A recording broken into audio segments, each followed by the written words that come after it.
So, here we are. A thief, one thug, an angry little tree, an evil stepsister, a pirate, an assassin, and most importantly, me. You are insufferable. The Guardians must be destroyed. Son of a... Get it.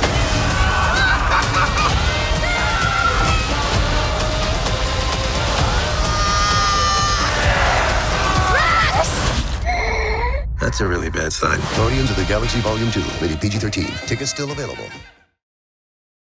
Hey YouTubers, it's Charlie. Awesome news. James Gunn confirmed he's doing Guardians of the Galaxy 3 and said a little bit about where the characters are headed after Infinity War. He confirmed a little bit about the movie, so I'll explain what's going on. If you're new to the channel, be sure to subscribe to get everything. I do Marvel videos every week. The new footage looks great, so just to address that really quick, the obelisk, you get a much better shot of that. Drax just like running right up into its mouth, like open wide. Kevin Feige did this big Q&A where he explained that this is really like early in the film, the Guardians are hired by the Sovereign to protect this platform full of special batteries that powers almost their entire civilization. So it's just meant to be this fun action set piece to open the movie with. So it's relatively early in the movie. We meet Ego the Living Planet relatively early on too. And he explained the whole reason that the Sovereign then turn on the Guardians and go after them is because Rocket steals a couple of the batteries, thinking that these people are a bunch of douchebags. They're not going to miss just like 1 or 2 batteries. So Ayesha's character, Kismet from the comics, is so insulted by that great act that she declares war on them.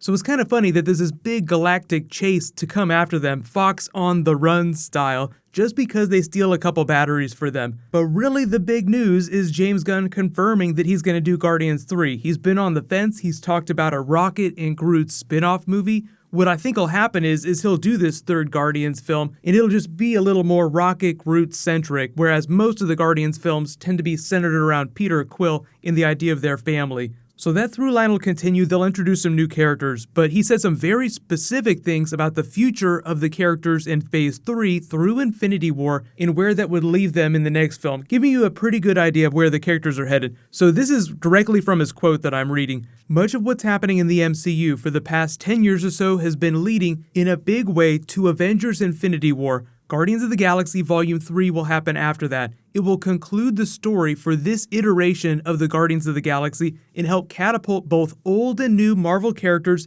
into the next 10 years and beyond. So that means it's going to be a big jumping off point for these characters and jumping on point for brand new characters. So I know that makes it sound kind of weird, and it does sound a little all new, all different. Not literally, like if you read the all new, all different Marvel comics, it kind of went down in flames a little bit. People were going crazy about it. I'm not talking about that. I'm just talking about Infinity War being an opportunity because of what happens during that story to wipe the slate clean and allow the characters to go forward in like this fresh new direction. It's just sort of this transitional period because Thanos changes the universe so much with the Infinity Gauntlet that when you put it back together, it's just a story opportunity for the writers, for the producers to change things creatively however they want when they're going forward in Phase 4. The other part of James Gunn's announcement was this giant super post where he professes his love for his characters. So he talks about them and pretty much lets you know that they're all going to survive. Most of them, 99% of them, are going to be in Infinity War and then will come back for the next film. So you probably expected that for the main cast from the first film that are returning, like Drax, Rocket, Groot,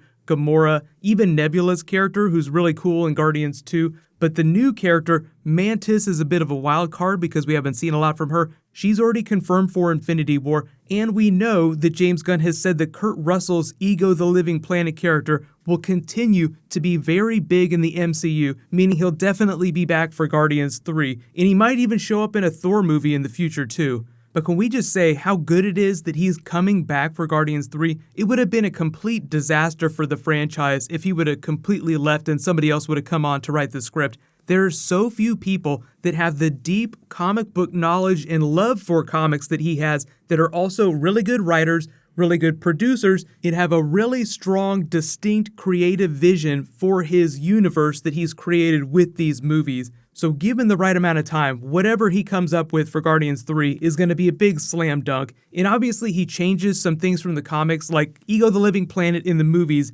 is Peter Quill's father, but it's Jason of Spartax in the comics. You'll laugh about this. Kevin Feige actually confirmed that Jason of Spartax does appear during Guardians of the Galaxy Volume 2, but not in the way you would expect. He is in the MCU, so it's canonized, but it's a place instead of a person. So when you go see the movie, just be on the lookout for that. And I should actually clear up if there's any confusion in the comments. When he says that the next Guardians movie, Guardians Volume 3, will come after Infinity War, he's talking about after the second Infinity War film, which they've already changed the name of, so it's just going to be after 2019. So firmly in Phase 4. They already booked solid with movies for Phase 3 right now. But in terms of stories, character evolution, based on some of the stuff they said about the characters when they're picking up in Guardians Volume 2, you learn a little bit about the legend of Peter Quill and the Guardians growing in the galaxy. People talk about him being able to hold an Infinity Stone. That's not a secret that gets kept. The fact that they defeat Ronan is a big deal. The fact that they save the galaxy itself. So Peter Quill is slowly becoming more and more of an asshole the more famous they get. So as they build into Infinity War, think about what he's going to be like and his reputation in the galaxy after that.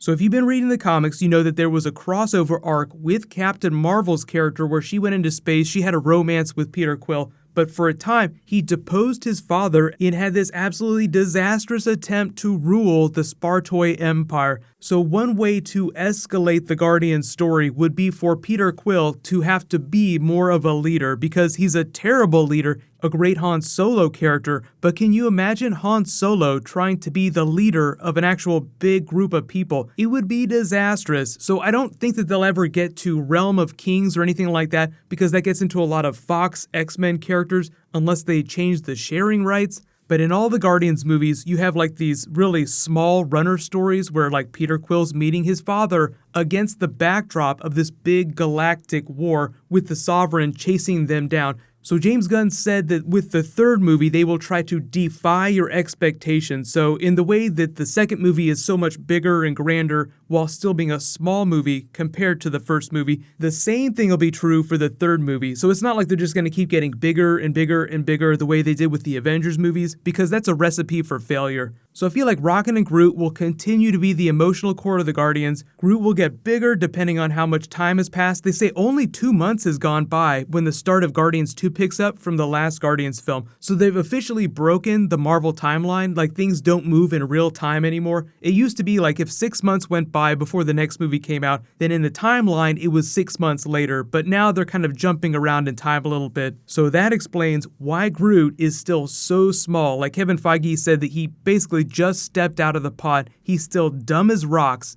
And even though it's going to be a long time before the third Guardians movie comes out, it would be awesome to go back to his home planet, so maybe by that time he will have fully grown back to his adult self. But let me know in the comments, what story do you want them to pull from for Guardians 3? Just remember that they really don't do the comic book arcs. There was a little bit of Annihilation Conquest in the first Guardians film because that was the story of how the Guardians comes together, this iteration of the Guardians. So the second movie is even more off comic book, even though they're doing a lot of Easter eggs from the comics, like Ego the Living Planet is a huge comic book character. He's one of the most obscure, biggest, literally biggest Marvel villains, but there haven't really been any big stories where he's been tied to Peter Quill, so he's way off book, even though he is doing a lot of comic book things. But I know a lot of people are holding out hope for Venom Space Knight. I'm not expecting that, but that would be a backdoor for them integrating the Venom character into the MCU if they're going to go that route. There's still so many questions about the Venom Spider-Man franchise because Sony has its own thing going on, and it sounds like James Gunn kind of likes to play in his own sandbox as much as possible. Like he's gone to great lengths to keep any other humans from Earth from appearing in his movie. And even though Earth does appear during Guardians 2, he said that the Guardians themselves do not travel to Earth the way that Thor travels to Earth during Thor Ragnarok. But what's going to happen next is because before this big news dropped, I was getting ready to do a Justice League Darkseid video. That'll be the next video I post. I think there's going to be some new Spider-Man footage relatively soon. There'll probably be a new Flash trailer. So whatever ends up dropping, I will totally do a video for it. But leave all your requests in the comments below. So while you wait for that next video, you can click here to rewatch the Star Wars trailer, and you can click here to rewatch Thor Ragnarok. Thank you so much for watching. Let's high five. I'll see you guys in the next video.